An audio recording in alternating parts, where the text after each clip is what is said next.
Okay, so we are at episode 5 of how I made it to where I am, to Satori, Romania, because that's where we are in 2022. And my story went back probably I'm around 2010, 2011, 2013, somewhere in that in those years where I put BellyCore Fitness together, and now I'm trying to figure out ways in which I can offer it. I can create new instructors, right? So I have the example of Zumba because here's the thing. There is always a great idea to follow the examples of what others did before you who got successful.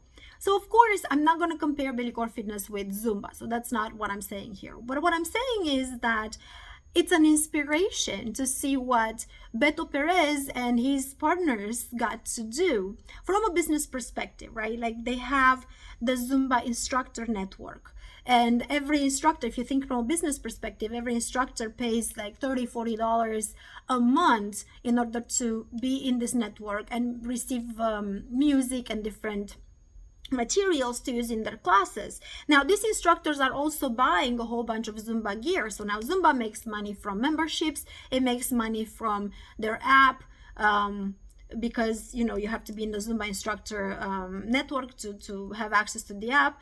I believe it's not available to the public.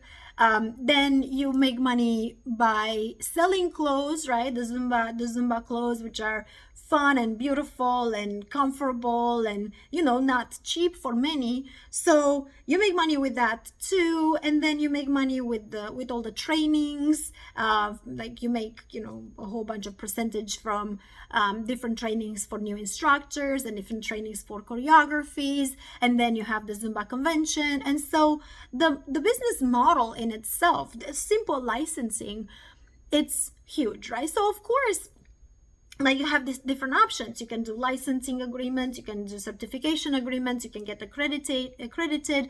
There's so many things you can do.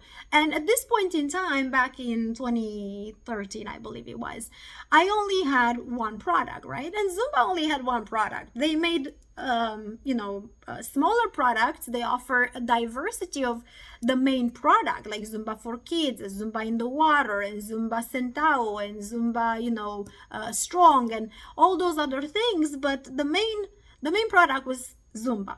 And so the example was great. And so if you ever look for to open a business, it's always great to look around. You may not do the same thing as they do, and I advise you not to, because obviously you want to come on the market with something different, something new, something innovative. You want to differentiate yourself from the competition, right? Especially if it's something big, like in my case with Zumba, right? Like I wouldn't want, my phone is ringing, there we go. I wouldn't want to compete with Zumba directly, and we cannot, because my format has a different, my program has a different format in an hour. It includes like floor work, and it's all oriented around the core muscles, while Zumba it's cardio.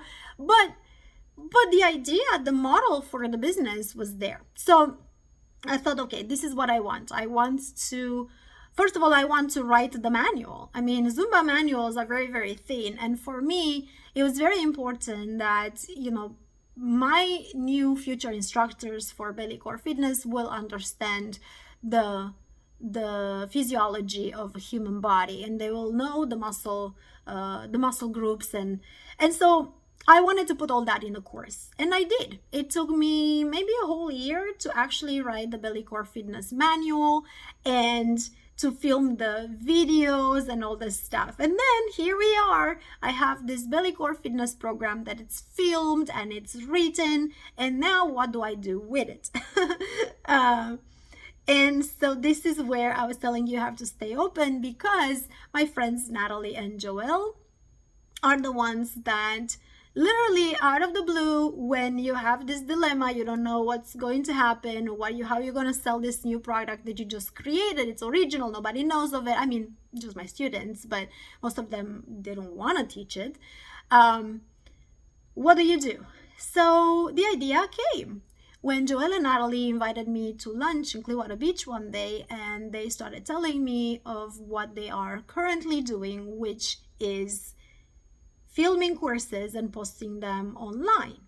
And I thought, oh wow, like I already have something filmed, but I don't have all the instructional things. Like I have just the actual fitness, but I don't have the theory film, right? So how will I do that? Anyways, all these questions in my head, like, but it wasn't like, oh no, I cannot do it. It wasn't that barrier, like, nope, that's not for me. It was a how. How can I? Yes, I want to, but how can I? And so with their help, and with getting other help from like specialized people, like a video editor and all these things, I created BellyCore Fitness, and that was my first course that got published online. And it felt amazing. It felt like such a huge accomplishment, and it was, and it is even to this day. And then my manual got published on Amazon, self-published of course, on Amazon for $20. So now I have this passive streams of income that I created for myself. I mean, of course, I didn't know much about how Amazon works back then, or how I can make more money with it, and I just went to different platforms for education when I wanted to post my video. And so one of them, the biggest one, I think still to this day, it's Udemy. And so I posted my course on Udemy. And once I did that, I realized, and I realized that there are many options at my disposal. For example, one of them was seeing what's the demand out there, right? Like, again, with that mentality, you want to offer what to respond to a need, to offer what people need. So I looked at what the demands were on Udemy, and for example, there was no topic, no topic as health coaching. There was nothing. It didn't exist, right? So guess what? I said, well, health coaching it is. Health coaching, which includes fitness and nutrition, because that was my forte. This is what I knew.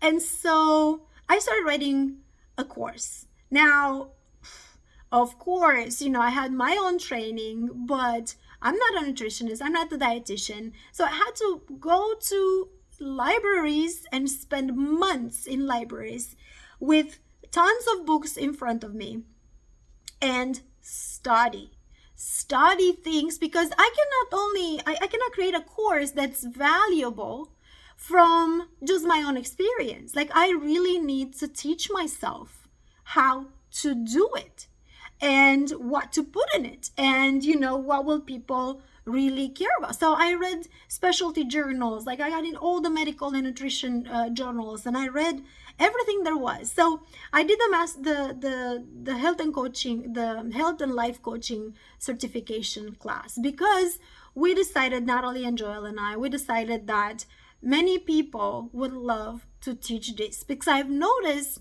that now with BellyCore, I had people who wanted to teach BellyCore. So then why not do it together? Because, fitness and nutrition go together. So that's how the second course came. And then I realized also from all these books that I read, that I'm actually, without realizing, without knowing, I'm doing a ketogenic diet for myself 90% of the time.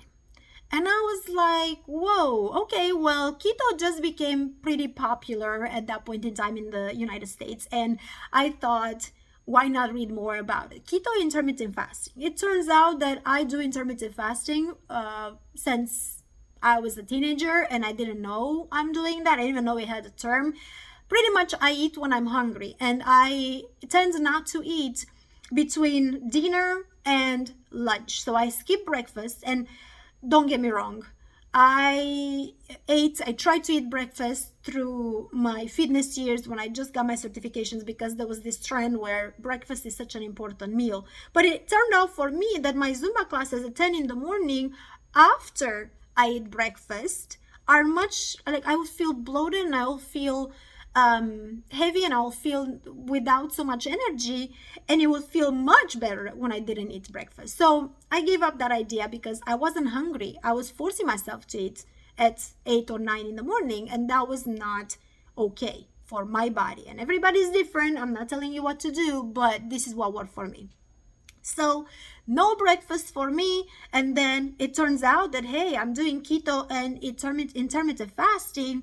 And who would have thought? So now, why not write a course about that too? And I made this huge course that it's since 2018, it's a bestseller on Udemy, about the ketogenic diet, and it's a certification course. So many people, actually thousands of people, are now certified in the ketogenic diet because of this course. And also other thousands of people are certified as health coaches because of the previous course that we did. So that's how things came. They literally flew together. And I'll tell you more, because now we're going into the actual business part of it. Next episode.